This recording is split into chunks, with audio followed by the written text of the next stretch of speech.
నేను సూటిగా చంద్రబాబు నాయుడు గారిని అడుగుతా ఉన్నా, మీ ద్వారా ప్రజలందరి తరపున అడుగుతా ఉన్నా. అయ్యా 4 సార్లు సీఎం అని చెప్పి చెప్పుకునే ఈ పెద్ద మనిషి చంద్రబాబు నాయుడు,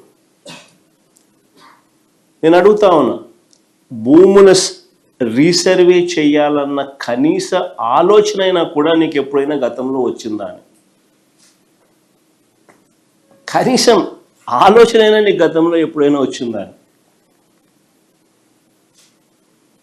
ప్రజలు ఇబ్బందుల్లో ఉన్నారు, రైతన్నలు ఇబ్బందుల్లో ఉన్నారు, రకరకాల సమస్యలు ఎదుర్కొంటా ఉన్నారు. భూ సమస్యల మీద, వారి సమస్యల మీద కనీసం నీకు ఎప్పుడైనా రీసర్వే చేయించి వాళ్ళ సమస్యలన్నీ తీర్చాలి అని చెప్పి కనీసం నీకు ఏ రోజైనా ఆలోచన అయినా వచ్చిందా చంద్రబాబు గతంలో అని అడుగుతా ఉన్నా. ఈరోజు క్రెడిట్ చోరీ తీసుకుంటూ తాను మాట్లాడుతూ ఉన్న మాటలకు నిజంగా ఈ పెద్ద మనిషి సిగ్గుపడాలి.